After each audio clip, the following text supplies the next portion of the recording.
All great escapes require pluck, brains, and courage.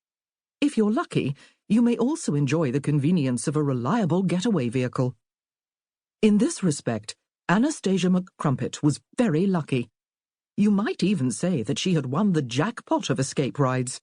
An all-expenses-paid cruise in a hot air balloon. And not just any hot air balloon, mind you. The HMB Flying Fox was a chameleonic craft. This means, dear reader, that, like a clever chameleon, this balloon transformed to blend in with its surroundings.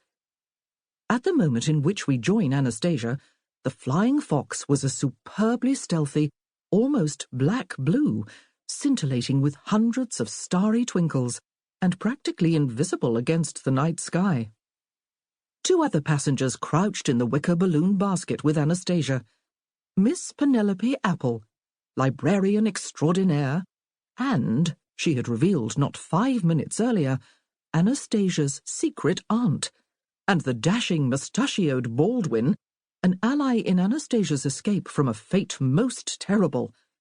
This wonderfully bewhiskered gent was, Anastasia had just discovered, Miss Apple's brother, and that made him Anastasia's secret uncle. It was a night for learning secrets. Anastasia itched to learn the biggest secret of all. Why had Primrose and Prudence Snodgrass, 2 celebrated kidnappers of children, deemed potentially dangerous, nabbed an absolutely average, almost 11-year-old from the humble town of Mooselick? Why had 2 nefarious agents of CRUD, Committee for Rubbing Out Unnatural Dreadfuls, snatched Anastasia from her humdrum life and locked her up in a soggy former lunatic asylum? Why, she asked, did Prim and Prude bother with me? Miss Apple and Baldwin exchanged a serious look.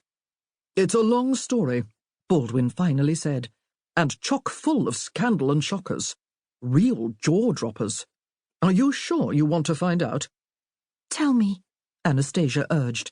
I want to know. Brave girl. Baldwin nodded his approval. First of all, we're going to need s'mores. Miss Apple rummaged in the picnic basket she had packed for their balloon voyage.